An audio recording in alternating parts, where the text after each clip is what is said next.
Welcome to Relics Radio, your favorite weekly podcast dedicated to the metal detecting and treasure hunting community. Here are your hosts, Ken from Adventures in Dirt and Tony from 5280 Adventures.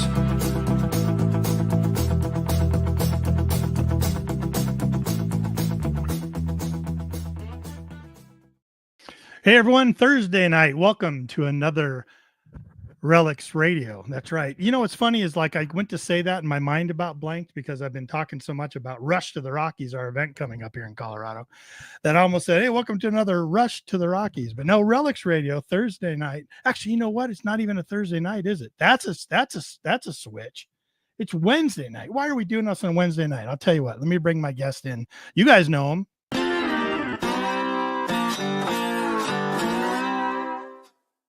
They know him or not, but some people call him Mr. 5280 Adventures. Tony, why are we doing this on a Wednesday night, man? What are we doing? I know, Wednesday night, totally different. We just decided to change it. We're going to do Wednesday nights now, I think, moving forward instead of Thursdays. It's just going to work out better for our schedule. Hopefully everybody out there listening, it works with your schedule too. And if not, if you can't watch it live, watch us on the replay. But I think we're just going to move forward with Wednesdays, a little bit different. Probably, so like, I think, next couple of weeks, because of my sort of work schedule, Wednesdays would work better for me. And so, yeah, Tony and I were talking. We're just like, yeah, maybe we should start doing it on Wednesdays. Just move it.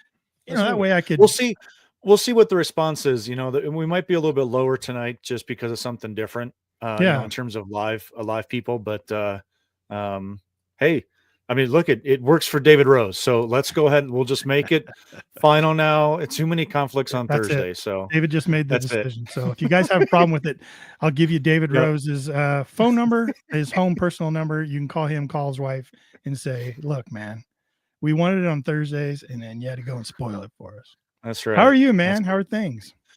Oh, busy as heck. You and I are, I know that you're busy, but we're on the Rush to the Rockies committee. So like last night it was like a 2-hour meeting. My wife was ready to kill me. 2 hours. Having those like once a week with so many people involved. More than last year for sure. Yeah, no, but we're lots of plans, lots of decisions being made for Rush to the Rockies coming up. And if you guys are listening, we're gonna be able to kind of release more information as we go forward. So at least right now we can tell you what the date is. Right? That's true. We can at least disclose that much. Yeah, and kind of the general location. Yeah. Right. Well, go ahead, release some of it. Let's talk about Rush to the Rockies 2025. We're calling it Rendezvous 2025. Tony did a great job of kind of creating this little logo, this little guy. Every year at Rush to the Rockies, when we're doing these things, it's so silly. I mean, no one really cares probably, but we create this little dude, this little guy, this little sort of mascot. And Tony, man, did a great job on that thing. You got that thing where you could throw it up real quick? I know we got to get to our guest, but if you could throw that up. No, I don't. We'll see. We'll see it later. Don't worry about that. Oh, come on. Don't worry about that. No. So May 31st, which is a Friday, all the way through June 1st, which is Sunday. So we're going to have it out in a little different place this year. I know last year, kind of some of the feedback was, man, the place is gorgeous. It's beautiful. It's on the side of this mountain, but I'm sucking air. I can't breathe here. So we got moved out to beautiful Kiowa, Colorado this year. Yeah, definitely back on the flatlands for sure. So no more 8,000 feet, 40% grade, none of that. I think we're only about 6,100 feet out in Kiowa. So a little bit lower elevation, but it's going to be really good.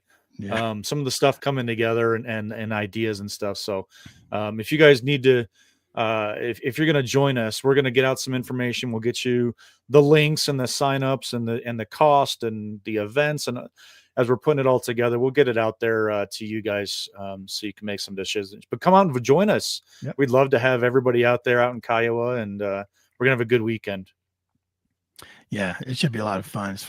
Questions come up during these committee meetings, and Tony and I like have the same canned answer. We're like, if it makes a better experience for the attendees, then my answer is yes. Any question you ask, just answer it with that. Should we do this? Is it going to make it for a better experience? Yes. Is it better? Yes. Okay. That's what we're going to do. Put a check mark next to it then. Yeah. It's going to be a good time and just time consuming. So that's what we've been up to a lot. But other than that, not out digging. Obviously, it's we did have some nice weather this week. A little bit warming up, but the ground is hard as a rock. It sure is. Yeah, we are not digging anytime soon. That's for sure. We get in the mountains of the pine needles, maybe, but once we go up there during 5 below and stuff. But instead of digging, we just get to talk to other people about their experiences with detecting. I mean, there's lots of stuff going on. People down in Florida, I've seen lots of stuff. Dwight's out there digging down in Florida, and our friend Jeff moved over there, and I'm like, hey, can you dig year round in North Carolina there? He's like, yes. I'm like, oh man. You turd. Yeah. him and Mike there in the chat. I'll tell you what, say hi to a couple of people in chat, and then let's get to Steve, because I really want to get to talking with him too. Yeah. Nick from Thin Blue Diggers says hello. What's up, Nick? Let's see. Metal Detecting NC. Hey, Mike, how you doing, buddy? Yeah, talk about North Carolina. That's right. David Rose, Full Metal Digger. Yeah. Good to see you, bud. Ill Digger mentioned to him, said, hey, Relics Radio's tonight. So yeah, on a Wednesday. That's crazy. Hello, Mr. Scott Ellis. Hello, Scott. Yeah, thanks for coming on, Scott. I saw Lurker Swansea Troy Searcher. always in the back. Troy coming. Yep. Swansea Searcher popped in. Yeah, excellent. I saw that. Welcome, everybody. Yep. Yep. Look at that. Shank is intact. You guys haven't checked out that Facebook page. You need to go over there and check that one out. The shank is intact. Metal Detecting Adventures. Excellent. Great YouTube channel too. Yep. One more real quick here. Riddles Relics. Relics. I don't know if I should tell you, but I got a card going out to Riddles Relics. Got a card going out to him? Right. Sending Riddles Relics a card, so that should be leaving here pretty soon. Oh, just to give you a heads up. Yeah. Top secret. Yep. Shh. Don't Nick Molnar, good to see you, buddy. Let's get to our guest, man. Let's bring him in. I've been wanting to talk to Steve all week. I tell you, here we go. Well, guys, we're really blessed. Everybody knows you as Mudflap. I know you as Steve McGrew. You're famous. You're world renowned comedian. We're just going to talk about metal detecting tonight. But Steve, thanks for coming on with us. We appreciate it. Thanks for having me. I appreciate you guys having me on, because I've watched and followed you guys for a while. Yeah. Wow. It's interesting when you get to meet people that you've actually listened to, like on the radio, and you've kind of like been a fan and kind of, and especially radio voices, right? People, radio personalities. That's a weird world, right? Mudflap. It's like, right. You're known by millions of people. You can go walk the streets and stuff. When people meet you, they're like, oh, wow. But when people meet you like this, that are into something else that you're also into, that just kind of blows your mind, Yeah. It's a lot of people always tell you, they'll meet you and go, well, you look different than I had you pictured in my mind. Always. Not long ago, I was here at the post office in Parker, and I was talking to somebody, and the lady behind me tapped me on the shoulder, and she goes, "Are you Mudflap?" And I go, "Yeah." Kind of weird, because I haven't been on the air for a while. And she's like, "I recognized your voice." And like, that's, wow. It's just weird, That's awesome. Yeah. That's before we get started, tell us a little bit who you are and what you do, how you got into metal detecting, kind of all that. Your whole life story. You got 37 seconds. Go. 37 seconds. Well, I grew up down in Texas, and I started metal detecting down there in Houston with my brother. But we really got our start digging bottles. That was our main thing. Was we got into bottles really early. I was probably 10 or 11. And we were digging bottles in Colorado and Texas. And it was back in the late, I guess it might have been late 60s, early 70s when we did the Leadville. We dug Leadville City Dump. Yeah. Yeah. I'm a little familiar with that place. Yeah, we've been there. Have you been there? We've been there and dug that as well. Absolutely. Numerous times. And even more recent. So people are still digging. Are they still digging out there? Still digging out there. Yeah. Are they still finding the good stuff? Because it was pretty easy at that point to just be like, wow, There's a guy that's out there that's actually got a backhoe that owns the place, and he's still finding the good stuff because he cordons off a section and he pulls all the dirt out, and he's still finding some good stuff. Yeah. But when we go out there with permission, when we go out there, we're just finding a lot of stuff just under the surface, a lot of buttons and not really bottles, but a lot of metal detecting relics. But it's still a cool, fun place to go if you get permission. You know what I mean? Just recently, I was down in Houston, and they found a new section or it might have been a completely different dump of old Houston, like 1860s, 70s, 80s. And it's been putting out a bunch of good bottles. Wow. Can you imagine that? That's, I mean, I'm always on the lookout for anything that talks about dumps. Yes. It's not sorry. City dumps. don't get any weird ideas. I'm not doing weird searches on the internet now. Come on. We're not talking about digging privies. We're filling them. So you guys were talking about Tom Asham when I kind of came in backstage tonight. And it's so fun watching his stuff, right? Especially, Steve, if you're a fan of bottle digging, because he gets these opportunities to go down and find pristine old stuff, these old privy pits that no one has dug. And that's about, these public spots. You've been digging them since the 60s, Steve. You know what I mean? So, I'm looking at places that were like, okay, like you said, this was a dump or this was a house. And we know because somebody's already been finding pieces of glass back here. But Tom's going and sticking a probe and there's a privy under your garage, right. I'm going to take out the concrete. Yeah. I'm going to bring in a backhoe with a jackhammer. Yeah. What is that? That's the one that got me about when I watched Bottle Ned. I watch his stuff, and they're like, we're probing a parking lot. Well, how do you even know where to start in a cement parking lot? Yeah, how do that's you know? Some good research. No, that's some great research. I tell you what. Yeah. But can you imagine, how our biggest question for Tom was how do you get permission to dig a 6 by 8 by 10 foot hole? Right. Even if you say I'm going to replace everything, that's still got to put people on edge. You know what I mean? I don't know if I would do that. I don't know if I'd say, even if they said, do you know? Well, I probably would, but. I wonder if it has something to do with the fact that his channel is already kind of famous and he can show them, look, this is what I do. This is what, if I find anything. Well, he's got newspaper articles and, his YouTube channel and social media and things like that to sit there and say, listen, what was his number? Was it 1,600 privies he's dug or something like that? Wow. Yeah. So, I mean, when you've got a resume to show that's pristine like that, it kind of helps a little bit. Well, what cracks me up when I watch his, he was like, well, I'm 6 foot down. I'm 8 foot down. I'm going on 12 foot. Right. I hit 3 or 4 feet and I'm like, this might not be worth it. Yeah. Right. That's some scary stuff. And what he doesn't show you on cameras when he goes 5, 6, 7 feet down and he doesn't find anything, but maybe just some modern stuff, he's like, oh man, I got to fill that hole back in. Yeah. It's crazy. He's got to, for us, when we go to knock on doors or we go to ranches and we go ask landowners, sometimes we mention the YouTube things. Most time we kind of don't. We really just want to get the permission based on history and connecting with that person based on the history of their property. And then kind of as a side, we'll kind of go, oh, we have this fin. And don't worry, we don't show where we're at because we're always afraid they're going to be like, well, don't put my place. I don't want a bunch of people coming around here knocking on our door, Right.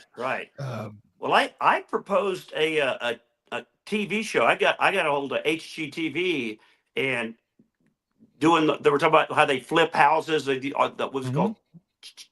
Well, can't remember the name of the show, but there's a bunch of them. I contacted them and they sent me a non-disclosure, and I sent them back the idea where I wanted to metal detect the yards of the houses that they were redoing, and anything that I find they could incorporate into the house, or the homeowner could have here's a piece of history from your 1860s house. Right. And they passed on the idea, but I still think it's a great idea. Sure. Yeah. And Ken and I, when we have found some stuff and the homeowners are involved or they're interested, we definitely give back to the homeowners and things like that, because, that object is part of that homestead, that house, that history, that location. So we when love they're being into able it, to, right? When they're into it, there's when nothing they're better, into it. right? There's And if nothing you've better got a than pocket watch in somebody's yard, they would love to have that hanging or displayed in their, old farmhouse. Yeah. I've got permission to hunt my great grandfather's homestead back in Kansas, and it's 8 acres. There's nothing there. There's the old foundation. I've never been there, but I know where it's at, and I have permission to go there and dig there. And I told Tony, if we ever make a road trip and we go there, I find anything, my last name is King, right? So we find anything that says King on it or has a K on it, or any of my father's siblings has their name on it, I'm going to flip out. Like I might be done at that point. It'd be pretty cool. So what got you into the bottle digging, metal detecting? What were you drawn like to history? Do you have the history interest, or what kind of got you into it? Yeah, like teaching a 10-year-old to be excited about a bottle. Like, where did that come from? Well, I'm a huge Western. I love Westerns, and growing up on like Gunsmoke and Rifleman and all that stuff, I was thrilled by the Old West. So anything that I thought, a cowboy drink out of this whiskey bottle, that excited me as a kid. Wow. I could see that. Yeah. Yeah. Absolutely. But exciting you, and then having to go do all that work to kind of dig down in bottles. But I guess it's like anything, right? Once you discover something and you're there with like parents and stuff or other adults, and they're getting excited over something, right? Like it's probably pretty infectious, I would think. Yeah, Dad's digging. My brother, I have an older brother who was digging. So basically, I was scratching. You know what I mean? They were doing the heavy work, and I was, got they'd be like one stick. Yeah, they'd be like, Steven, come over here. See that green thing down there? Go pull that brown thing out. Or you know what I mean? Yeah. You're like, what is it? You're like, I can see. Well, it's kind of the same thing. When I was a kid, my dad raised Charolais cattle down in Texas, and since I was the smaller one, I was the one that my dad would go, put your arm up in there and put this rope on that calf's hoof. Yeah. Come on up here. We got a special treat for you. Yeah. Oh my gosh. Do you remember kind of what was like the oh my gosh bottle or something that you found digging in those pits? Do you remember something that really just kind of drew you in or hooked you, from that point on? Well, I think the thing that just got me originally was just finding something that had a city name on it that tied it all together. That you're like, this is a Leadville soda water. Right. That kind of right. Yeah. Right. Yeah, isn't that cool? It's funny. Yeah. It's funny you exactly said that, because when I was in Leadville and I was digging and I found a medicine bottle, just a rectangle, and it was embossed. It said Leadville on the side of it, and it was Dr. Johnson's syrup or whatever. Yeah, and it was complete. It was whole, and I flipped out. Yeah. And it just was something so special to connect it to that point.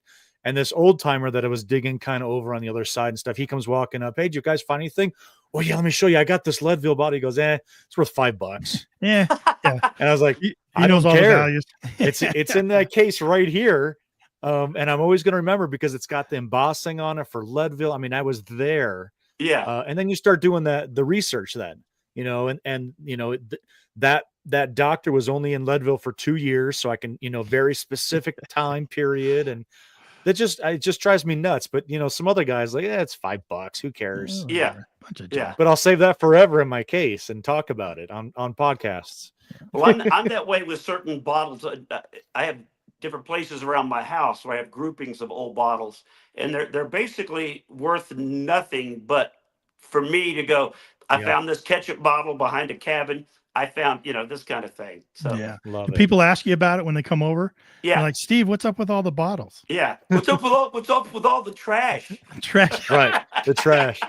One man's trash. Let's go to Steve's house. He's a trash collector. Let's go over. Hey, bring him that empty 7-Up bottle over there. I bet he'll want it. He'll put that on his shelf. People y'all probably know the guy too. I wish I could remember his name, but the Adventure Archaeology, the guy that does the Brandon. Yeah, Brandon. I met him at the Garrett thing, Garrett hunt. And he gets excited when he finds like 1950s, 40s bottles, and he's walking the creek, and I still can't do that. It's got to be turn of the century or more. Yeah. He was here not too long ago. Ken, were you going to tell the story here? Go ahead. Yeah. So he was here not too long ago in Colorado. He was here on vacation with his family. I think they were up in Steamboat Springs, and the river kind of running through Steamboat there. And he's like, well, this is what I do. Let's go wander the creek down in Steamboat. He goes, you guys have nothing. There's no trash in your streams. There's nothing up there. Yeah. He says, you go to Alabama and there's the waters come through, the heavy rains come through, and they dig up, they bring out more bottles, and you get to replenish with old stuff. He says, I didn't see any trash in yours at all. He says, I found nothing. Yeah. So, well, there's a little bit of a difference between, time period wise for Alabama versus Steamboat Springs, Colorado. Right. He's brilliant. Yeah. Go ahead, Steve. There's a creek that runs through, a couple of them that run through Parker, where I live. I'm sure you've noticed that. And I thought about doing some creek walking myself, but now that he's saying there's nothing in Colorado. Well, at least in the mountains, he's on Steamboat. You know what I mean? The one you're speaking of has some incredible history. I know some good spots for that, and you and I have to go out there and walk that creek. We'll find some stuff. Well, I've talked to a kid out here that's found arrowheads along that creek. So. Yeah. Kidding. Yep.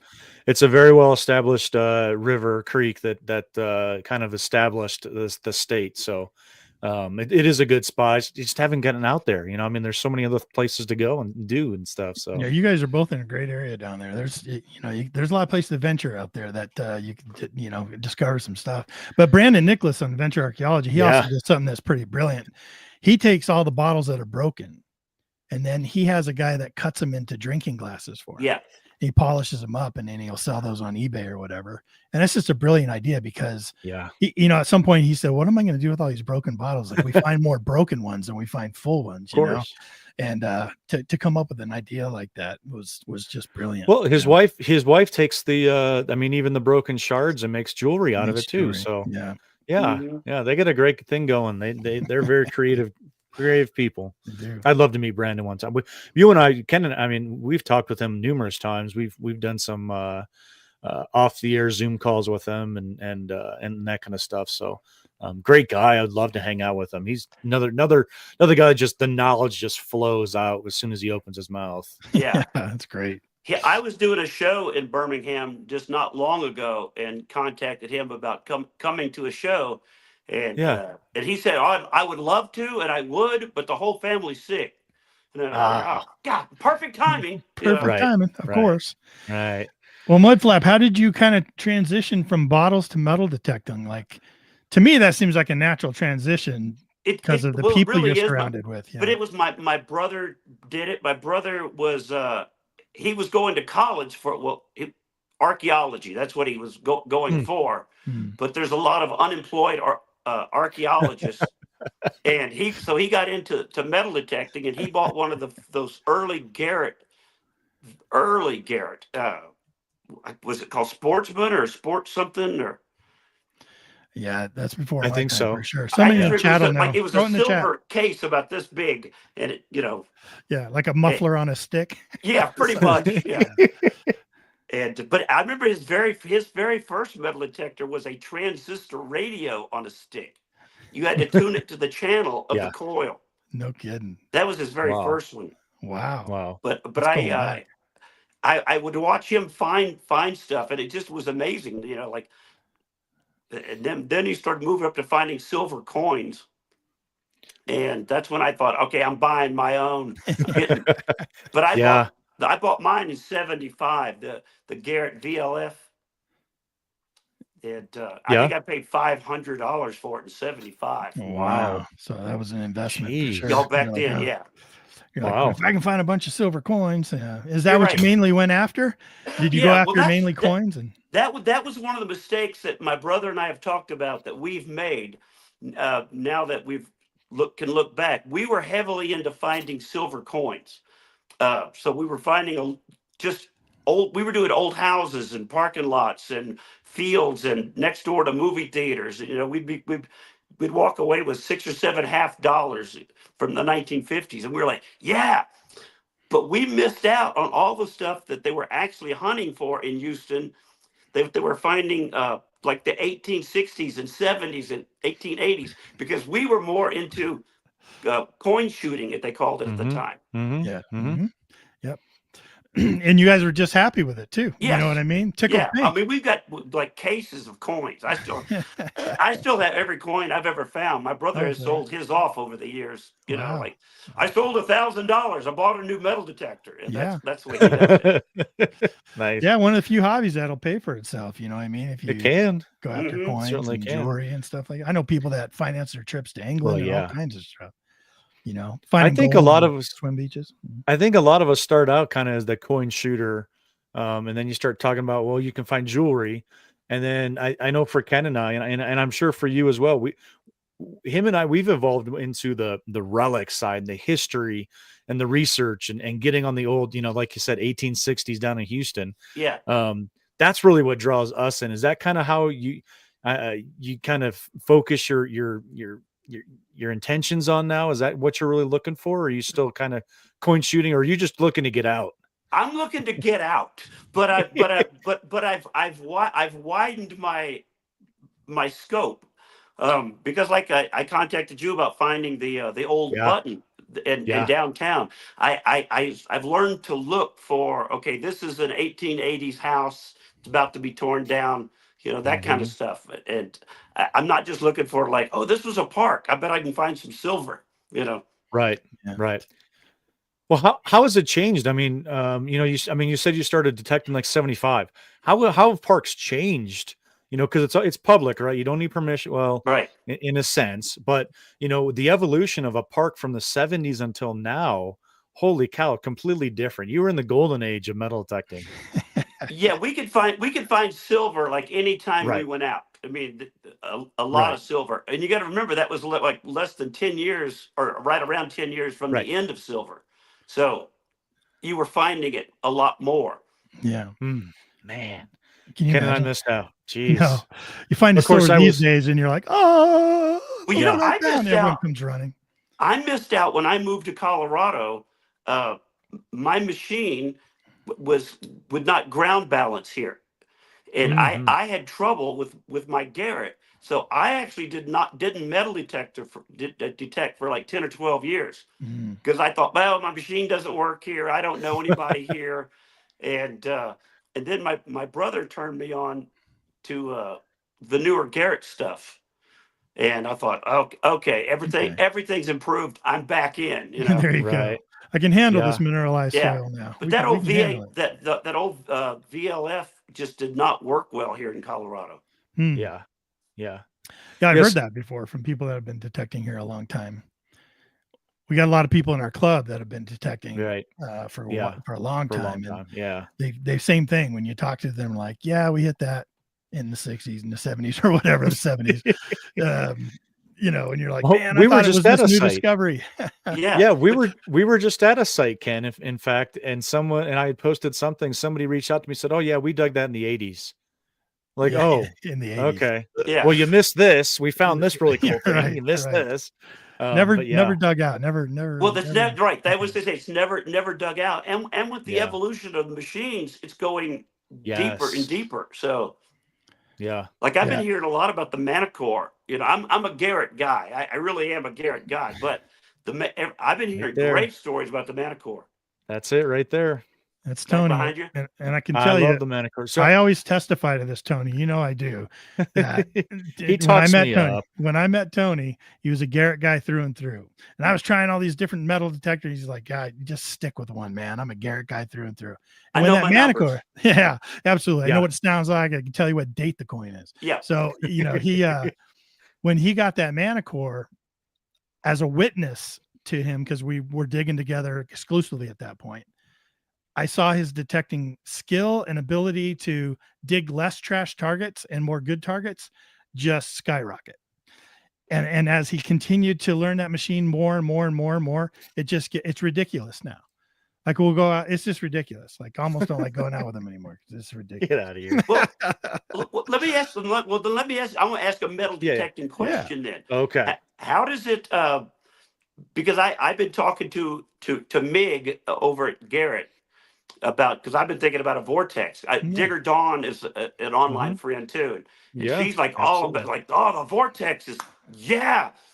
So how is it doing against the Manicore, or even? So I've never tested the vortex. We weren't lucky enough to get a tester model. I've heard great things about the vortex. Don't get me wrong. Lots and lots of good things. And it's fun. It's really funny. I was actually thinking about this the other day.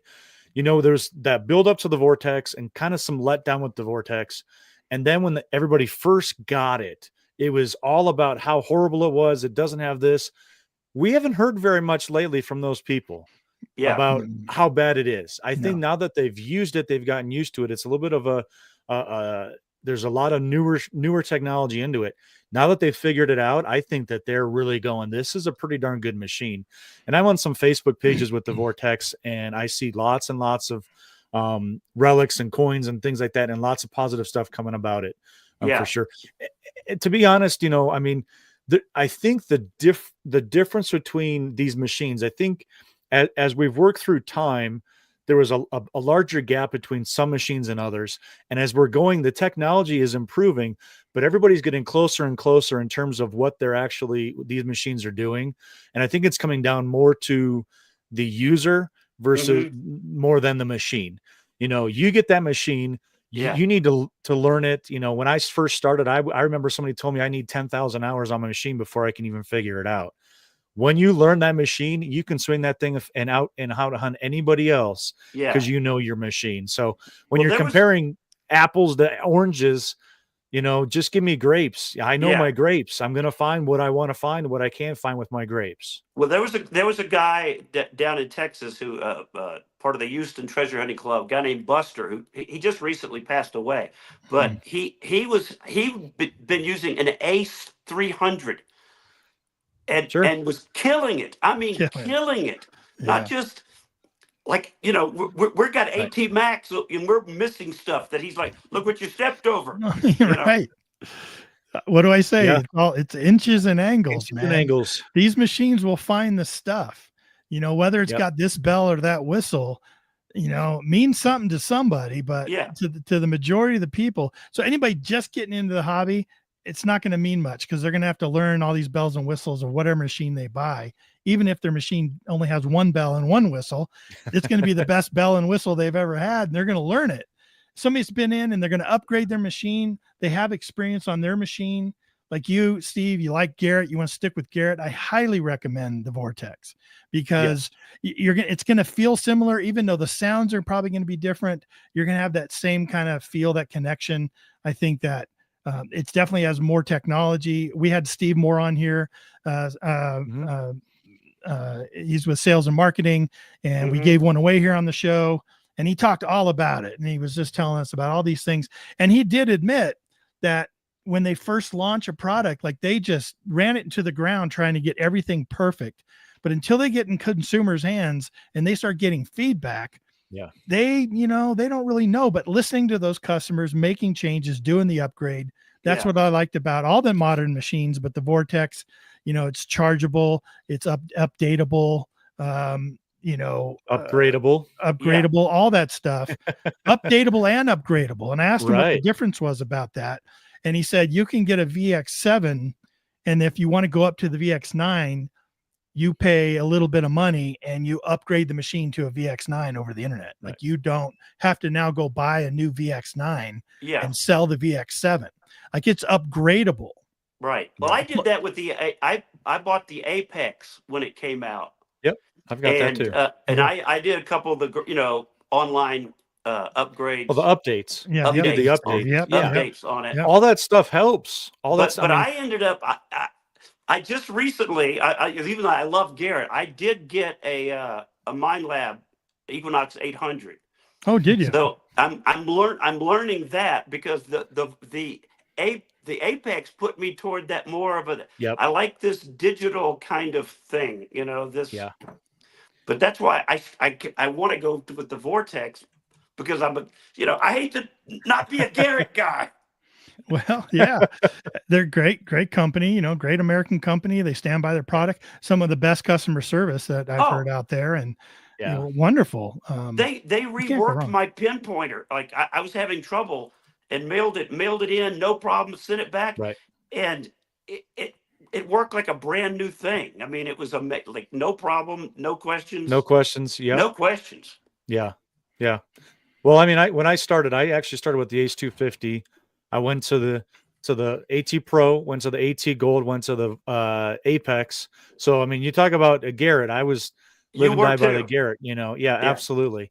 And the Manicore came out and I was on the fence. I was like, I'm in the hobby now. I love the hobby. But I want to take that next really far step, to the higher end machines. I was looking at the Deus 2 and the Manicore. The Manicore was just coming out. I used it down in Oklahoma at an event in Oklahoma. And I came home, Ken and I came home and I ordered it immediately. And, I'm not poo-pooing Garrett at all. I love Garrett. I learned on Garrett. Garrett is I've got 4 Garrett machines on the wall over there. Yeah. But my Manicore, I tell you, I'm really, really learning it now. And it's really tough to beat out there. But again, it's the user and the machine. It's like you were saying earlier about knowing, like, maybe it's because of my radio background or whatever, but I hear sounds that my brother doesn't hear. Like, I'm with, like, you're an amazing hobby then. This is a dime, right. By the sound, like this is dime. Yeah. That's awesome. And that's hard that takes a long time to learn. In the chat, Fred Starr asked a question. He said, I have a Knox 800. Is it worth upgrading to the Manticore, the Knox 900, or the XP Deus 2 Master? And I told him that's a very hard question to answer, because the Knox 800, as long as it's working for you still, will find you just as much as all those other machines will find you. So if you think you're missing out, there's some other features. Like, I'm a big XP Deus 2 user, right? And that machine amazes me with all it can do. And it's mainly the customizability to my ground conditions and what kind of targets I'm looking for. And I can customize all that and get a lot of worth out of the customization. Sometimes customization are just little bells and whistles. The customization on the XP Deus 2 is huge. Like, it makes the difference. And I don't know about the Knox 900. It's probably gonna be very similar to your Knox 800. So that's only if you just want a modern machine, you have the money to spend. But the Manticore and the XP Deus 2, I think, are different machines than the Equinox products. Is the XP Deus, is that the one that now you could wear just the earpiece with the stick? Yeah. The earpiece has a controller on it. And you can take that off and put it just on the head of the stick, the top of the shaft. Yeah. And it does everything that the other remote control does. With an XP Deus, with most machines, the brain is in the head unit. And then it goes down and pulls information from the coil that is sending information, usually through a wire, to the head main controller. On an XP Deus, the main controller, everything's in the coil. And it feeds information wirelessly. So there's no wire on an XP Deus. Yeah. To a receiver that's relating the information wirelessly to a headphone set, or to whatever you want to do. Yeah. So you take that earpiece off, and it has everything but just like a couple of features that you don't really use much anyways. It does everything the remote control can do, and it lessens the price of the XP Deus 2 down to about $750. So it's a great machine. But it's just different. It's a different way of thinking about detecting, because usually you have like these limited number of modes or limited number of programs that you can use, and squeak it out with discrimination and all this different setup. But the Deus really goes a step further, and you're tweaking a lot of different stuff on that. Well, how are you guys with the standard settings? Like, a lot of people will, like, you're tweaking, or you do this, or you can download this to that, where I hear people go, I put it on part 2 and I go. And you go. Yeah, I mean, I have to admit, I haven't changed much of the settings off the factory setting on the Manicore. I'm still really learning how to learn it 100%. I have started tweaking some sensitivity, and that kind of thing to try and, get a little bit more depth or, those kind of different things. I'm starting to finally get into that side of it. But I'll tell you, for me, the Manicore, I turn it on and go, I ground balance and go. It's a phenomenal machine. And now I get 7 minutes to talk about the Manicore to make up for the Deus talk. Talk about the Deus 2, because what the Deus 2 does is the Deus 2 does the things that the Manticore doesn't do. It's the Deus. Oh, what? Oops, Ken. Looks like Ken fell. I'm so sorry, no, Ken. Look at that.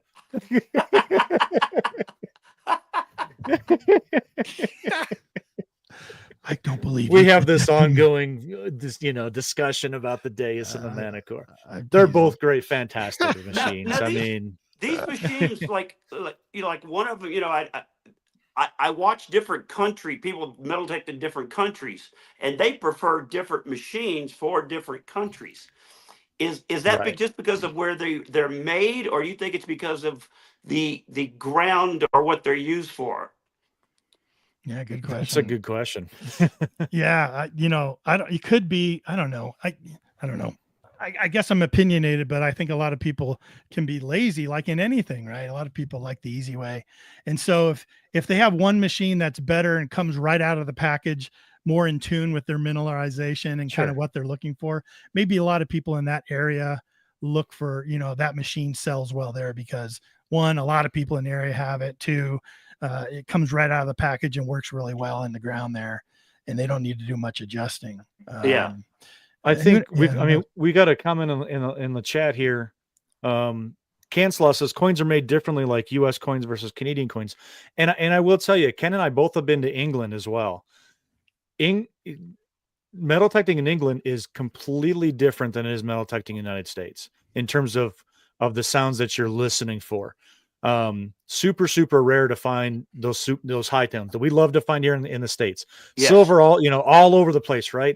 87, 89, 91, it's screaming. You go over to England, that peak. Oh yeah. Yes. You go to England and you're hoping for midtones all day long is where all the good stuff is. And it has to do with, like Canslaw said, they're made differently. You're talking about history, and so it could be, what you're looking for in the different countries as well. Like Australia, looking for gold. That's a very low mid-tone that you're looking for. Yeah. And they're just pounding that looking for gold nuggets.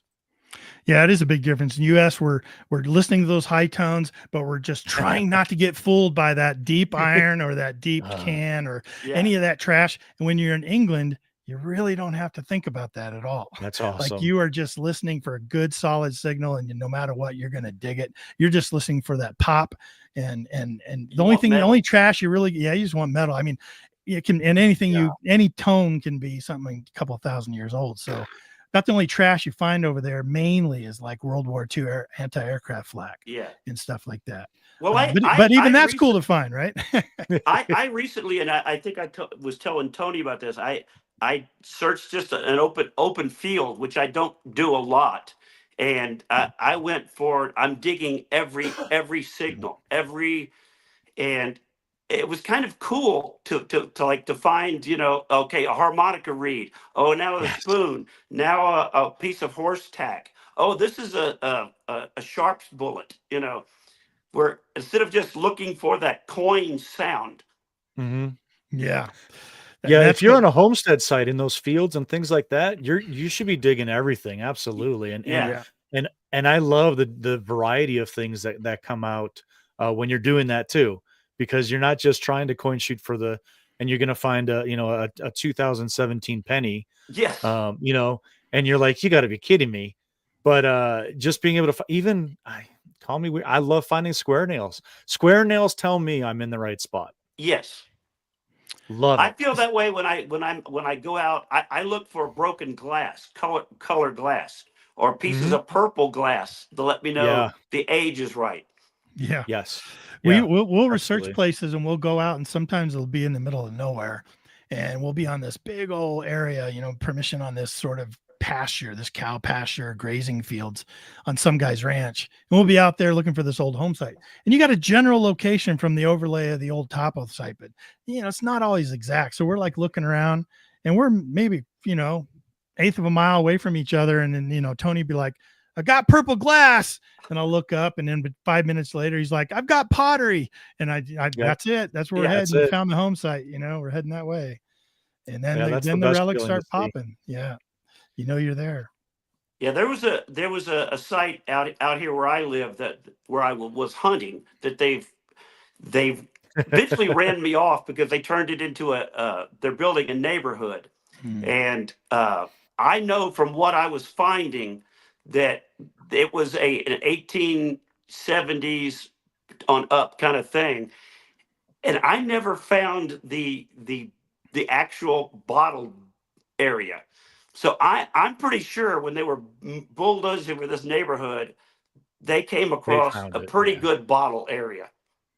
And it bugs me so bad. It does. It's just getting at you. You're like, man, they have paved over that now. And, yes. Oh, yeah. I know the area, the exact area you're talking about. And I wish we could have come across each other's path a little bit earlier in life, because I would have loved to have hunted that spot with you.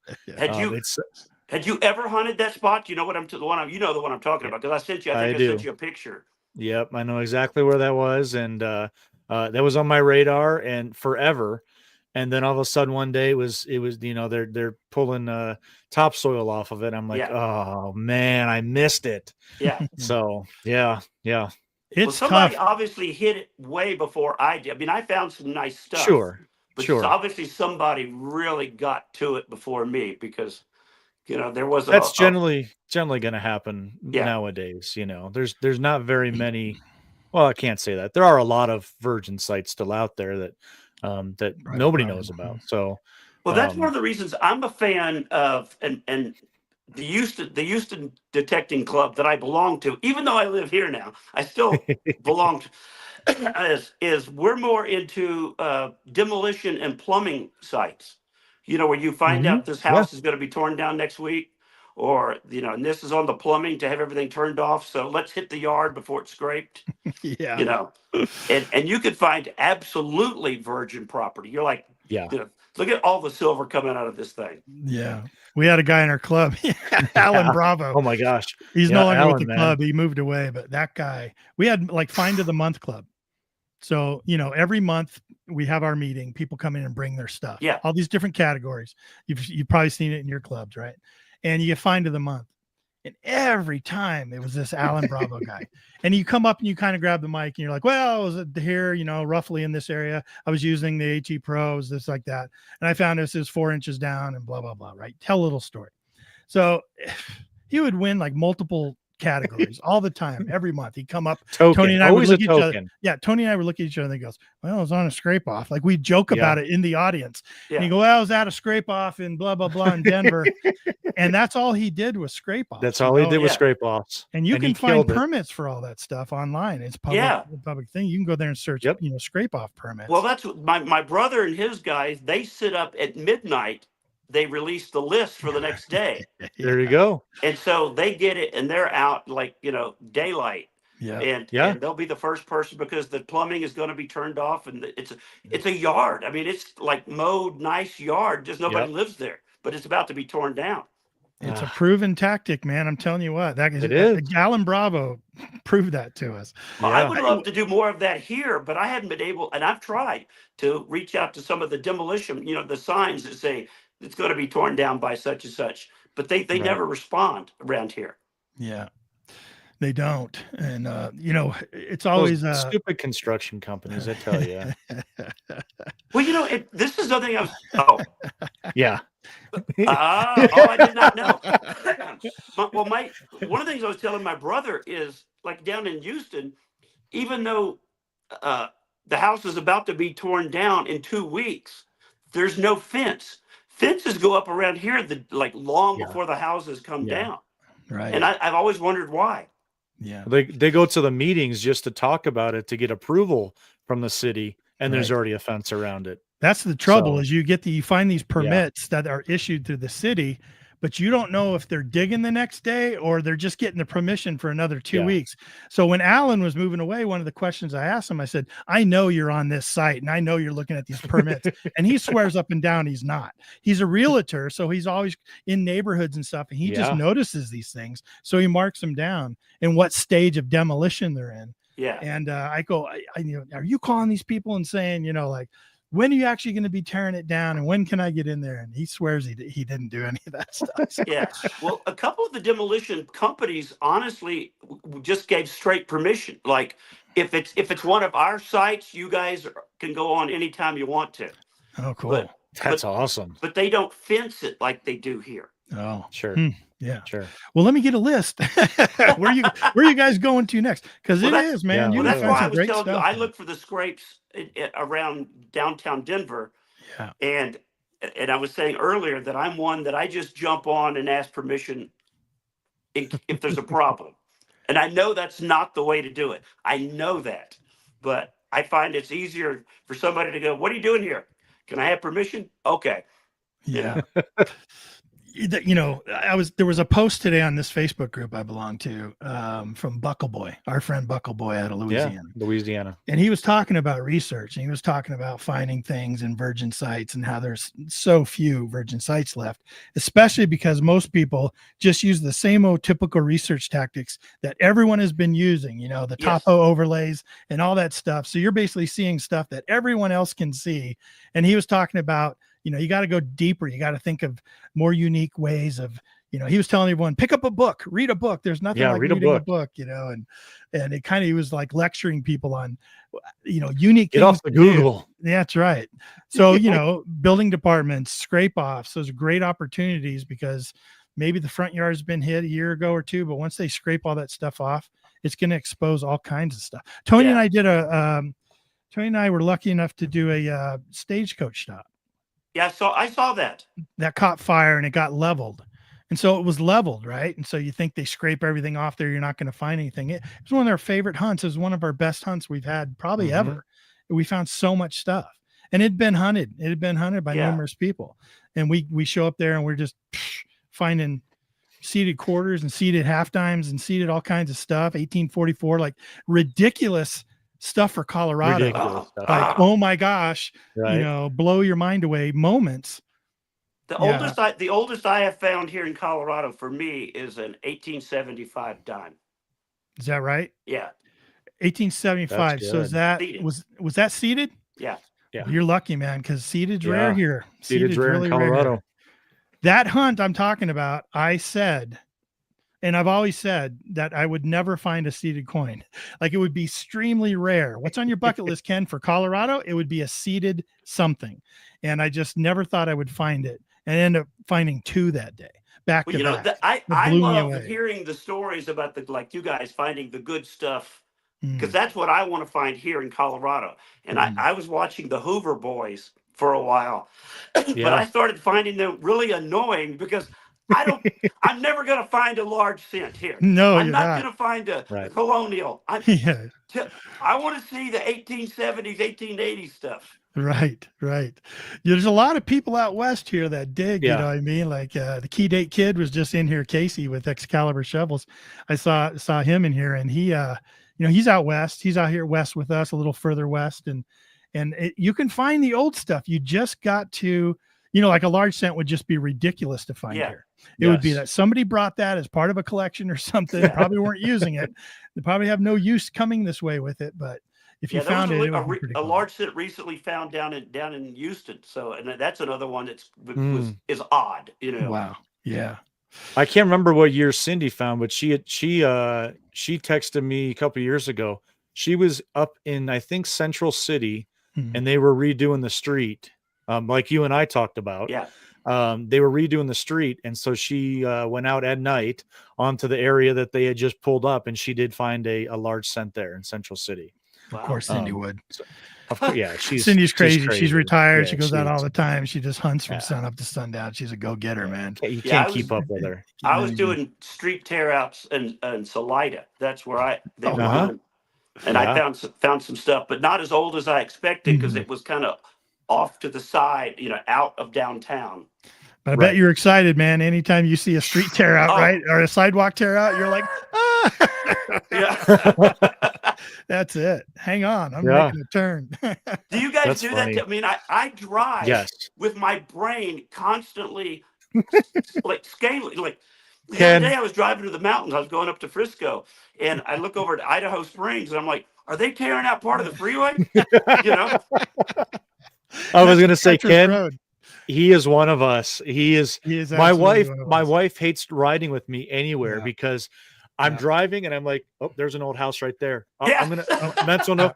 I tell her all the time. She's like, all you ever talk about is number one, Ken. Number two, metal detecting. She says, I'm tired of hearing the same things over and over.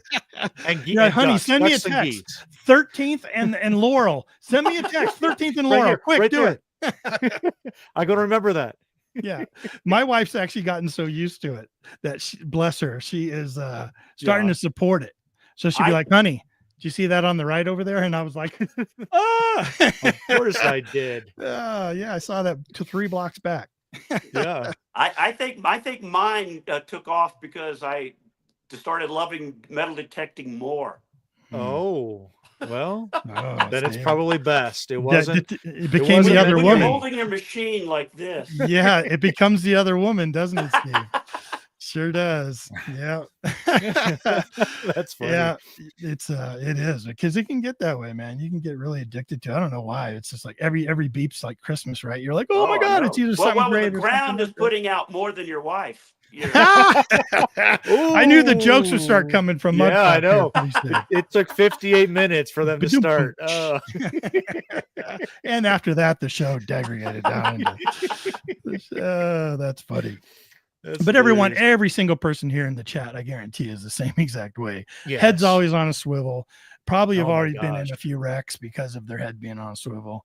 And because what was there, especially when you start studying old maps like those fire insurance maps, the Sanborn fire insurance maps. Like, I can't go to a downtown now that I've researched without being like, is that the old pool hall? Is that the old saloon? Holy it's a couch store now. It's a furniture store. Yeah. They're looking pretty old. When are they going to start tearing that down? Because a lot of drunk people, drop money. I'm going to go back there and check that. Well, I feel that way about any open place, any grass, because I'm always I was watching the Kevin Costner movie Horizon, and you see him, just throwing stuff over, or somebody killed in the middle of nowhere, and you think that's probably where Walmart is now. Yeah, right.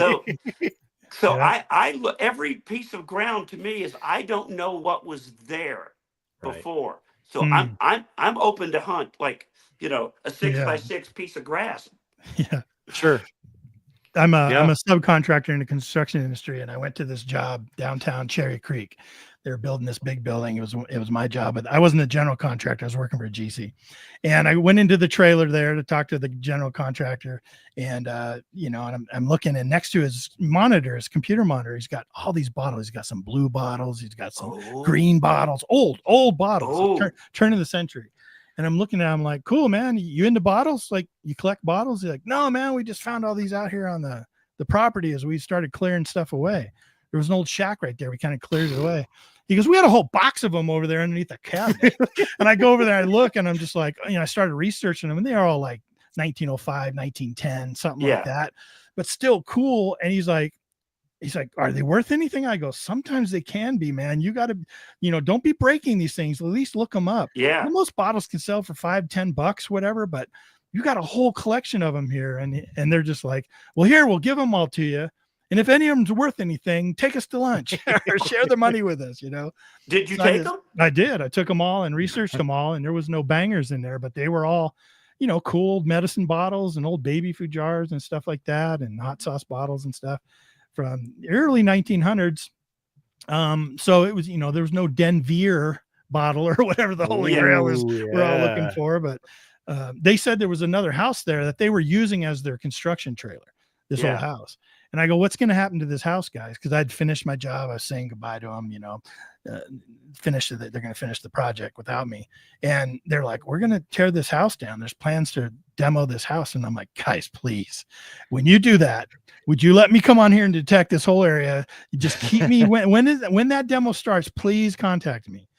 And they did call me, but they said they changed their mind. They said to keep that house there. They're going to use it for something else. And I was like, okay, all right. So, but yeah, I was shocked to see all those bottles there. And I was just like, oh, and then they were like, oh yeah, they were all scattered all over the place out here. And I was thinking cha-ching, like, oh my gosh, like that. Right. That's pretty cool. That was one of the really good bottles that I found just not long ago. Was that they were right on the bayou of Houston, where Houston's built on Buffalo Bayou right there. And they were tearing down an old building, and bottles just started falling out of the side of the dirt, like kind of we talk about with the venture archaeology. It was it was going into so we started scratching around in there, and I found the end. It was the end of a torpedo shaped bottle, and my brother recognized it before I did, and he goes, "I'll give you $200 for that bottle." and I'm scratching some more, and he goes, $300. So and I go, obviously no, I don't know what this is yet, but no. So I pulled out it was used a Star Bottling Works. I ended up selling for $500 to a museum. Is that right? Yeah, because there was only three known intact. Yeah, and but so that's why we do what we do, because you never know what you're going to find ever. Yeah, right. I'm going to share this picture real quick. Let me show you this. So the same general contractor I was telling you about went to another project, went on to their next project, and all of a sudden he sends me this picture. He's like, "Ken, is this worth anything?" He's like, he found it on his new project. Check this out. Yeah. So this is right. So this is a Hutch bottle, and it's a Star manufacturing, right? I think that's what the star on the bottom there is. And it's a JS Gilbreth bottling company. We looked that in, and they were kind of South Denver. Then they moved kind of mid Denver. He passed it on to his son. And I think this is early 1900s too, real early 1900s, but pretty cool, and he's like already looking, he's already, using me as a resource. I do. I got him hooked. So now he's like sending all this stuff. And I'm just like, are there more there? That's all I want to know. And is it a site I can come dig at, That's what my brother, he collects Hutches. That's his main, he loves Hutch bottles. Yeah. They're cool, man. I would love to find one. Awesome. I've never located one. I'd love to. Actually, Brandon sent me one. I've got one that Brandon sent me. He had found. I won one of his giveaways years ago, and it's one of my prized possessions. It's just a unique thing. We'll never find out here in Colorado, and I just love it. They're so cool. So old too. I'd go to Virginia. This event they have there called Digging in Virginia. It's in Culpeper, Virginia, and they go and they it's an event, and you go and you can dig on old Civil War like winter camps and stuff, where people would dig huts or tents with huts in them to kind of camp in over the winter. And when so now when you go there and you detect, you're looking for these pits. You're looking for these pits that they covered up. You're looking for charcoal. You're looking for bone. You're looking for bottle fragments, all this stuff. And then once you find that, you just start digging. And they find bottles. They find tons of bottles. And I was on site when they found ink bottles and pickle jars and whiskey bottles and even hair dye bottle.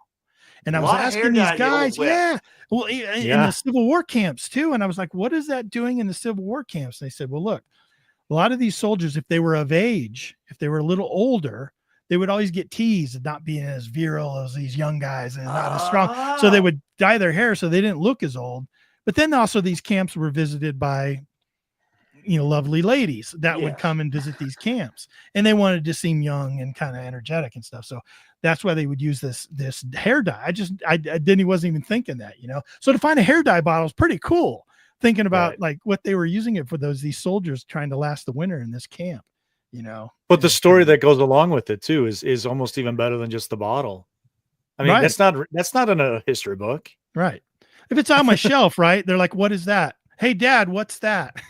It's a hair dye bottle. Because the guy was trying to attract a soiled dove. That's it.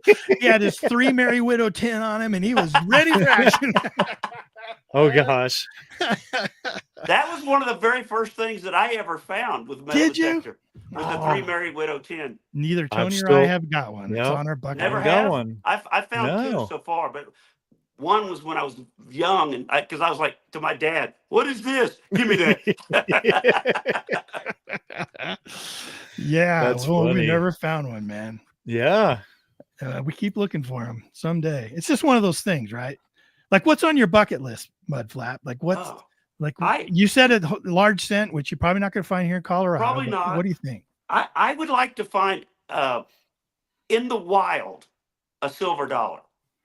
That's I have found silver dollars on like seeded hunts and stuff, so I know what they sound like. I get excited, but I've just to be able to be out in the wild and go, yo. Right. Could you imagine? Who was it? No. Larry Stevens, longtime listener, good friends of ours. Him and Loy were out digging, probably went in Kentucky, I think, right? And he found what did he find? He found was it a Morgan or was it a 8 real? Oh, I'm sorry. It was an 8 real. Like a giant piece. Like the big huge one. Big 8 real. And then just a big like that or a silver dollar, like a Morgan. Yeah, piece dollar or something like that coming up out of the dirt. Can you believe it? Like it would just shock you. It'd sit you right down. You'd be like, what do I do now? A Morgan would be crazy, but could you imagine an 8 real? I mean, that's a whole other level. Yeah. I would be happy to find a cut real, Yeah. Cut real would be awesome. But that's something we're not going to find around here, We'll go south. I mean, we got to go towards New Mexico is where we're going to find that.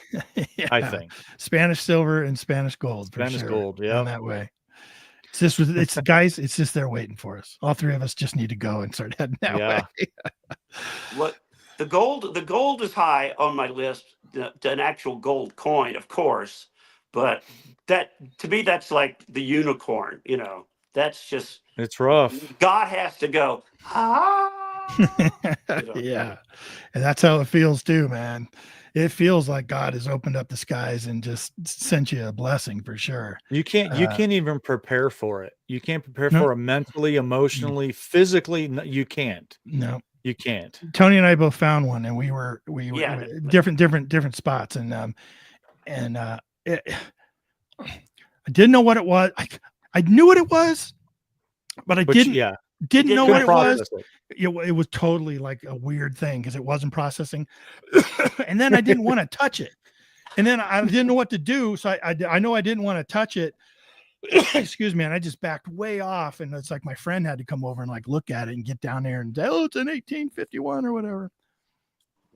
Oh, so yeah, it was a crazy experience for sure. And Tony was the same way. Like first thing he does is throw up his hands. Like, I don't know what to do. I'm in shock, I do that with big silver. That if I find like a $50, that's my, the symbol. Absolutely. Absolutely. Yeah. Yeah. Absolutely. Yeah. Yeah. Any shocking our little thing, if it's in my video sometimes, it's an old Lone Ranger, Hi-Yo silver thing. So it started off going hi-yo, but then my brother and I ended up just going yo. Signal across, yo. Yeah. We found silver. Yeah. I know people like crews like Hoover Boys and like Quarter Hoarder and stuff. They come up with all these signals. Hand signals. You know what I mean? Because you could be a field away and be like, Tony's like, Ohio. I'm like, no, got something round in the hole.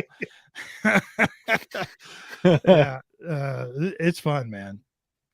You got to be careful with that, though, because I was in England one time and I thought that I found the best thing ever in the entire world of metal detecting, ever in the history of metal detecting. And we're on walkie-talkies. And seriously, some of us are almost a mile away. We're so spread out. We have so much land to hunt. And I start squawking on the walkie-talkie. I found the most amazing silver Roman coin anybody has ever found in the history of England. And it's going to be in the, the British Museum. I was freaking out because it was just the most amazing thing I ever saw. It was like it right? was hammered when I first showed it to you, and then just dropped it. It was gorgeous. Yeah, like museum quality chariot and like hunting scene on the back and like an emperor's head on the front. And it said Nero on the bottom of it, like all the Roma on the bottom of it, and it's just said all this stuff. And I was just like, oh my god! And it just looked perfect, shaking the whole thing. And then everyone's coming. Like here they come from like a mile away. They're coming. I'll be there in a minute. And then the expert came over and he's like, dude, somebody's screwing with you. This is a fake. Oh, yeah. Somebody planted this shit out Not here. Cool. Somebody planted this to plant a fake on you. I was like, He goes, yeah, they did it one other time. We think it's somebody that belongs to the club that's just having fun with people because they found one more 3 weeks ago in this other field, 10 miles away or whatever. I was like, you got to be kidding me. They didn't pull that stunt of the Detector series. Yeah, right. They didn't pull that crap with those guys. Come on.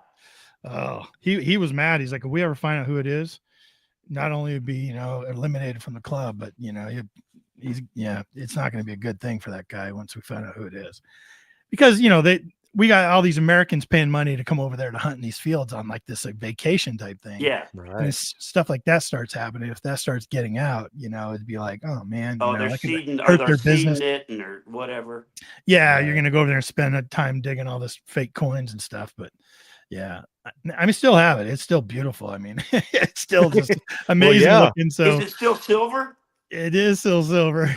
That's right. So it didn't tarnish or anything. I mean, it's going to hang in there, but, and I got to take it home right away. So that was pretty cool, but, I'm going to turn a negative into a positive. I think I'm going to get it put on one of those little necklaces that holds the coin. Ever seen that prawn necklace? Bezel. You put it in a bezel and I'm going to wear it around my neck and it'll be my good luck charm. That's what I'll turn it into a good luck charm, or not. I wear a 3D printed Garrett coil. That's is my good. I wear it when I go out. Is my good luck. Nice. Oh, do you? Yeah. That's cool. Yeah, we have a friend Jeff in the club. He's president of our club, and he's really into. He's really tied into it too, like shipwreck treasure hunting. And he's got a coin from the Atocha in a bezel that he wears around his neck all the time, and it just smacks you in the face. You're just like, it's right there. When he says, hey, my eyes are up here. Yeah.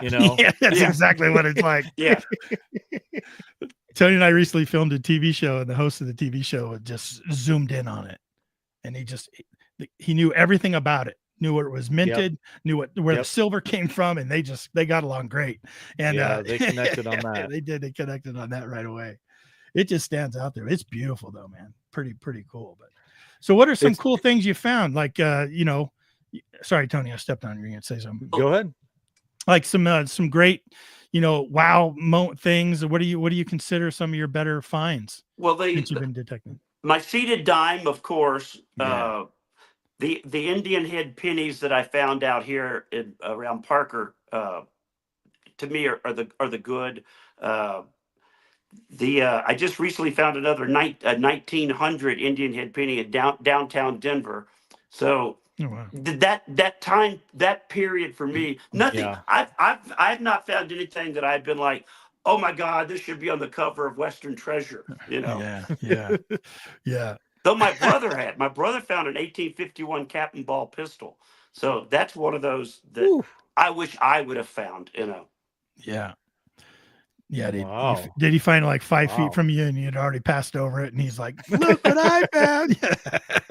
Is he a typical brother? He just comes running down the hill off a mountain, just out of the woods. Oh my gosh. Could you imagine? Yeah. Gosh. I can imagine. Yeah. I can picture it though. Like I could be right there with you. I can totally picture that. Still has wood on the handle. My gosh. Yeah. I guess the high altitude cold weather preserved it, but wow. I'm curious. I know how Ken and I detect together. How is it between you and your brother? Are you guys competitive, or are you happy when he finds that cap and ball pistol? Competitive Yes, and happy at the same time, because we'll both run over, run over to see it, and then go, "That's awesome! I hate you," that kind of thing. Yeah. You sit in the truck the rest of the day. Right. Yeah. Or no, actually, my brother has done stuff like that. Like we'll be hunting, and I'll end up finding like a silver quarter, and I look over, he's sitting in the truck smoking a cigar. Like I give up. You're the one finding stuff today. Right. Yeah. No, I mean, Tony and I, we get so excited for each other. I tell you what, like I've been at work. We don't all, we hunt together all the time, but there are some times because of workloads or he's off work or I'm off work, we'll go out on our own or with some other people. One time he was out with some other people and I was at work, and all of a sudden my phone, I don't do FaceTime very much on your iPhone, right? I just don't. And all of a sudden this FaceTime not even with comes your wife. in. You just let you and I do it. It's just you and I, my friend. Just you and I. Doesn't even FaceTime his wife. That's it. I don't. But all of a sudden there's his face on my phone, and he's got this look on him like he's about ready to cry. And he's like, to when he found his gold coin. And all of a sudden I knew, like he's done it a couple times now. He found some cross sabers one time that he did it and a company letter, cavalry company letter. And he's just like, I'm in the office. I mean, my office is so quiet, man. I love it because it's so quiet. But I'm in there all of a sudden going, whoa, whoa. And people are coming running and they're just like, are you okay? I'm like shutting my door. Sorry. So it's great because what he's going through, the excitement and what he's feeling. And the fact that they would reach out to me to share that with me, it was really cool. You know what I mean? And when he found his gold coin, it was the same thing. And it was really funny is about 5 minutes later, my FaceTime comes back up again. We had ended the call and he looks at me. He's just like, and I'm like, what? And he shows me his friend, Zach, and Zach had found one. He had found his first gold coin. Yep. And I was like, in the same area. Yeah. We were like 10 feet from each other. Crazy. Which could have been yours. It could have been your second one. Could have been your I know. I could have had, if I wouldn't have called them all over for my first one, exactly I would have found two. They're over do you guys, when you hunt, do y'all divide up like, okay, I'll take the front yard, do the backyard, or I'll do this? Because a lot of times my brother and I or other people we hunt with, if you call them over, they start swinging a little too close. Yeah. You know what I mean? Bottom feeding. We call it bottom feeding, or you swing on your way back. Yeah. I'm gonna go back to the backyard, but I'm gonna swing on my way out to the backyard. Yes. Yeah. Absolutely. I've had that happen to me, and I've been guilty of it all the same time. Yeah. All of the above. There's so many stories we have about that same exact thing. One of the ones I was in England the first time I went to England, and this guy we were with, great detector, he ended up finding 2 gold staters. So these old 2,000-year-old Celtic gold coins. He found 2 of them, or he found one, and he was amazing.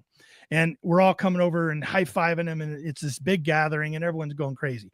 And then we decide to break for lunch. So we break for lunch, and at lunch, I'm like, if he doesn't go back over there, I think I'm going to head over there. And then pretty soon 5 or 6 other people said the same thing. So we go, hey, are you heading back over there after lunch? Man, I would. And he's like, nah, I think I'm going to head off this direction. So he did. And so we're like, you mind if we go over there and bottom feed off you a little bit? He's like, no, man, I want everyone to find one, So me and 5 other people were over there and just canvassing that whole area. We knew exactly where he was for like an hour and a half, not finding, finding typical stuff, but not finding no more gold. And here he comes just wandering back over from, quarter mile away, coming in. Hey, did you guys find anything? We're like, no. And then kind of head down, and all of a sudden, Ken, look at him. He's like, you're not going to believe it. I'm like 10 feet from him. He goes, come here. And I go over to, he had a second gold coin. Oh. And he goes, look where it was. And it was in a fresh boot print right in the center, about an inch down. So all of us had walked right over it. Somebody had actually stepped on it. And he erased the boot print because he didn't want people to get pissed off. Oh, that's my boot, man. What am I doing? But yeah, you never know, man. You never know. Let me ask you a question for you guys about coil technique. Are you guys a scrubber? Do you scrub, or do you prefer to be a certain amount off the ground? Go ahead, Tony. if the conditions are right, I want to be right on the ground. If we're in a like a plowed field that's not flattened or rolled after they had plowed it, if it's still real rough, I mean you got to be up, because I'm pretty protective of my coil. But otherwise, I'm down as low as touching the grass tips as I can, and I do that for a couple reasons. Not because of depth per se. I mean, you obviously want to get the most depth out of your coil as you can, but to me, if you're swinging flatter, you're making your detector work the way it's supposed to. Right. If you're above and you're doing a boat, that kind of the arc, you're not swinging it right. You're missing out on a lot of different things. So being close to the ground helps me do what the machine's meant to do. Yeah. That's the way that I look at it. Yeah, I'm a scrubber for the most part. I've worn out covers, Right. I was going to say that's why they make those covers. Yeah. Those are cheap. Those are cheaper than coils. Yeah. Burn through the covers. Yeah.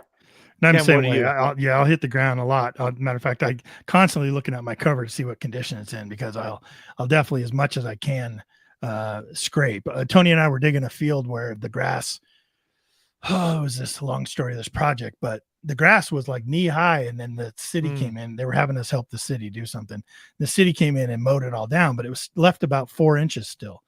And it was like, man, swinging through that, or even when you're swinging through weeds and stuff, it gets really tiring, but because you're really trying to get down to where the stalks are the thickest and stuff. And it's really tough. But so that's the only time I may lift up a little bit, just to make that a little easier, so I don't wear myself out for the day.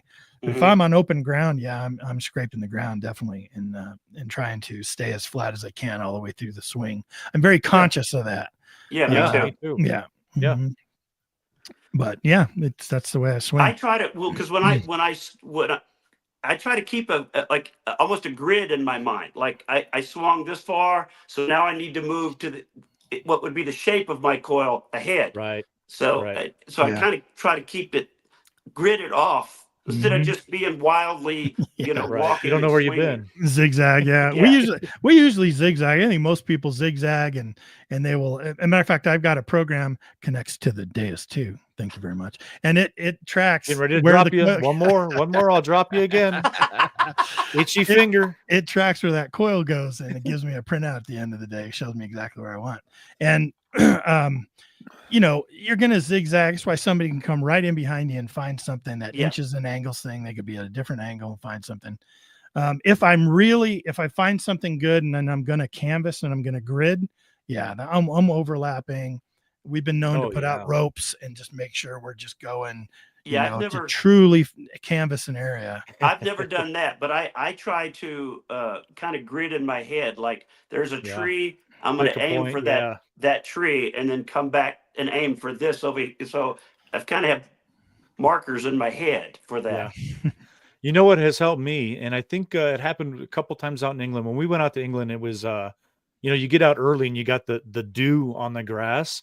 If you can get in a field with dew, you know exactly where you've been. I mean, you're not hardly missing anything, because you're like, there's my feet over there. I know that I go about this far out with, I'm going to run right on that same line again. And that's how I use the wet grass to map out my spots. I use the shovel sometimes. The shovel. If I grab the shovel, I can see my line behind me.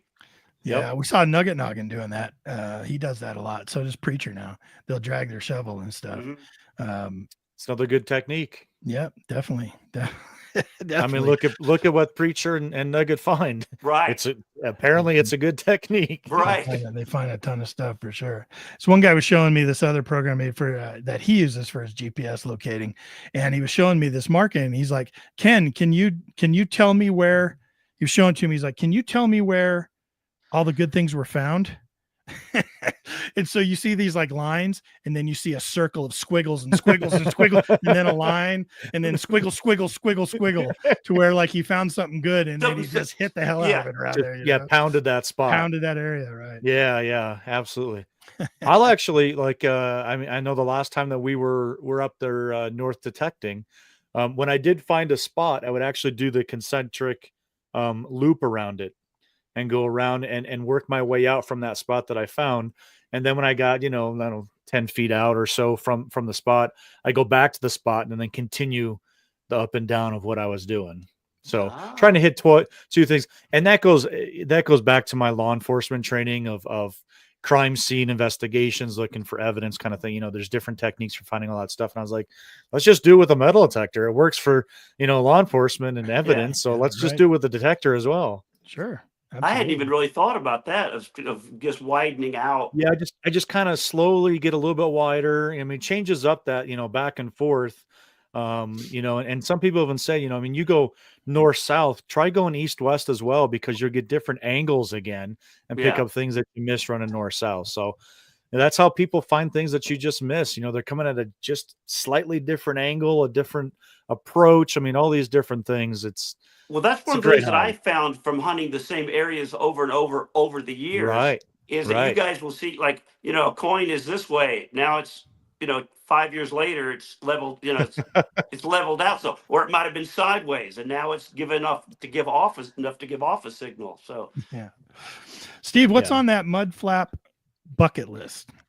Like, what is, you said a gold coin, you already mentioned gold coin. Yeah. But you're in Colorado, what we find here and stuff. Like, do you have you've got a seeded already, you're not going to find a large cent. So what it's on your wish list that you really hope you could find?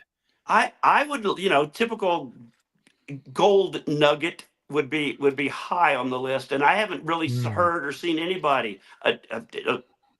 Is that typical around here? Finding gold nuggets? An actual nugget, like, a miner dropped it outside of the saloon with the machine. Yeah. It's not typical, but I do know people that are from our club that go up and hit the tailing piles with permission, and they find nuggets. They find nuggets up there. In the rivers and the creeks, you're not finding too many nuggets. I guess, certain placer claims way up high, maybe, but mainly it's real fine gold in Colorado. All the gold, you can still find a lot of gold. When I started out, when I first moved to Colorado, started prospecting, you can find gold, but it's all fine gold, real small mesh gold. But that's what got me into detecting. I was gold prospecting and I wanted to get a detector thinking I could find nuggets. Yeah. And then I got a detector and started looking for coins and relics. But I know friends of mine do hunt the tailing piles up in the mountains and do still find nuggets. Matter of fact, who's it? John in our club that's got a necklace that's just made out of all the nuggets he's found. He kind of turned it into a necklace. It's pretty cool. But not common. Definitely not common. For me, trying to find maybe a few more of the old West kind of relics would be high on my list. Like, like a gun or maybe an old rifle out in the field or that kind of stuff. That kind of relic, not just another. Well, this was a saddle, shoehorn or saddle buckle. Yeah. I've seen people find, which would just be amazing to me. Detective badges, like the Pinkerton Detective Agency out here, because they were out here, or Indian agent badge or something like that. That'd be awesome. Wouldn't that be amazing? That'd be so cool. So cool.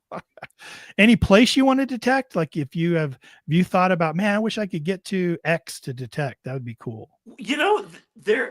I really want to hunt Pine, Colorado for some reason. I don't know if you guys have ever been out to that older area of Pine, but there's so many old buildings there. And I drive around and look and I think I should ask permission, but I'm horrible at this. But something about Pine, Colorado really attracts me. Well, yeah. We'll do it. Let's do it. Let's do it. And that'll be our next. Seriously. Well, it's not actually called Pine, right? Yeah, it's that area. Well, I go out. Steve. Yeah, the area that I'm talking about. We're on a national podcast. I go to the shooting range out there and I drive past. Oh, do you? Yeah. Yeah. Hey, real quick, I wanted to show you. You're talking about finding badges. Ripcode Adventures. He just posted this not too long ago. Let's see. Minneapolis Police number 283. Oh, wow. Check that out. That's really cool. And that's all cleaned up. He found it. He dated it back to 1900 to 1915. And he's reached out to the police museum and the police department, haven't received a response. But he's looking for other people to help him kind of research it and get it, either figured out who was to whatever the number was. And That would be so cool to find an old badge. Oh my gosh! So, we can't an old West badge, like like oh Matt my Dillon God. kind of thing. Right. Tony, we all can't find Rough Riders badges. Theodore Roosevelt. See that badge you found, Steve? With the it was a Rough Riders reunion, 1904 badge, Teddy Roosevelt. On the badge, and we found it in Colorado. Yeah, in the middle of a field. Didn't he come and do a lot of stuff around here though? Yeah, definitely. He did come this way, but they gave those badges out to everyone that was a Rough Rider that attended. They weren't given out to spectators. They had this big reunion in 1904 in San Antonio, Texas, and everyone was given that badge.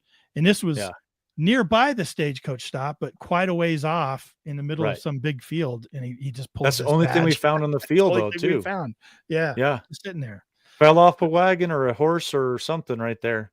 Yeah. So did one of the Rough Riders live out this way and come back on the stagecoach to come home and wandered out in that field or was riding his horse back to his ranch or something? Who knows, man? I love that you guys do exactly what I do of like creating these stories. Like you have this guy was probably getting off his horse when he dropped it.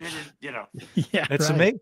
It's amazing when you're out in the middle of nowhere and you hold up a piece of history. And number one, hopefully what the heck it is, because that's a whole nother adventure trying to figure out what the heck you're holding. Yeah. And then number two, and Ken and I say it all the time, how did this end up right here? Yeah. And then all of a sudden you're like, whoa, well, it had to have been this. He was getting off his horse right here. And it fell out of his bag. Coming out of the saloon, putting change in his pocket, missed his pocket. Right. That's it. Right. Absolutely. Somebody whistled at him. He looked up. He missed his pocket. The lady of the night was whistling at him. Yeah. Because he had his hair He was digging in his pocket. He had his hair dye. He only had 3 pennies and he was like, I'm not getting any tonight. Right. And he pitched it over his shoulder. Steve, man, you've been a great guest. We've really enjoyed having you on. That was a lot of fun. I love stories, man. Yeah, absolutely. We should definitely have Steve back on because it seems like we could just continue talking about stuff. Well, we're gonna talk about that spot that we're gonna go metal detect. That's not called Pine, Colorado. That's not called Pine. We should definitely do that. Now we'll start the cascade into sleepless nights of research for me now. Look it up because I'm not familiar with that place. I know you are, Tony, but I'm not. Yeah. Well, before you go, I've had this idea and I really have thought about doing it, of just printing up a ton of like actual little flyers that say, I want to hunt your yard. I'll share anything. And completely canvas a neighborhood. Just canvas it, like put it on every door and let people call me if they want to do it. I've thought about this for a couple of years now. Sure. Instead of going knock, knock, knock, just put it on every door and call me if you want to find out what's in your yard. Tony's got a drone. He can just like mass drop. Oh yeah. Just litter the neighborhood. We'll make it look like $100 bills, but written on there says, I want to metal detect it. Yeah. This could be you.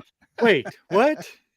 This could, there could be money in your yard. Let me detect it for you. There's so many ways we can approach detecting an area like that. So let's all three get together and we can chat about that. So Steve, anything last from you before we put you down back in the green room and we say our goodbyes and we'll talk to you off air if you're okay. Well, if anybody wants to check out, because what I do for a living now is I'm a stand-up comic. I tour all over the world, and I've got my YouTube channel if people want to go watch comedy clips, stand-up comedy clips, and I also have the metal detecting part of that YouTube channel too.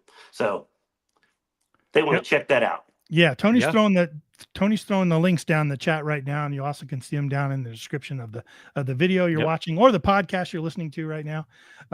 So make sure you go over there and check it out and drop him a line. Say, hey, I saw you on Relics Radio. That'd be kind of cool. Hey, man, there's somebody that came over from Relics Radio. Go check him out. He's got stuff going on Facebook and TikTok, or maybe not TikTok. Are you on X? You're on X? I've got TikTok. I'm addicted to social media, so I'm pretty much on everything. But one real plug that I should do is I have a new comedy album that came out that is on Spotify right now. So is that right? Yeah. So if anybody has Spotify, you can check out a new comedy album. Okay. That's awesome, man. You know how when I was younger, comedy albums were everything to me. Yes. They were everything to me. Me Bill too. Cosby, Almost. Steve Martin, Richard Pryor. Yeah. All of them just were George Carlin. They were just Cheech and Chong. They were just the best. Yeah. I used to go over to a friend's house. His dad had this massive stereo, these giant clip speakers, and we would just listen to comedy albums of all things. And it was I think that's sort of what got me into comedy, or was younger, was my mom and dad were into the 1960s party albums that you people used to, you put on and, oh my God, I can't believe he said that. Yeah. Oh, how risque. Yeah. Yeah. Right. Well, cool. Steve, thanks, man. Pleasure having you on here. Hang out down below. We'll get with you as soon as we say our goodbyes, and then we'll finish the show off there with you. Thanks, man. Later. Okay. Wow. So, yeah, we got to get together with Steve. Oh, yeah. I know, right? I mean, just to talk about, we had mentioned it way earlier.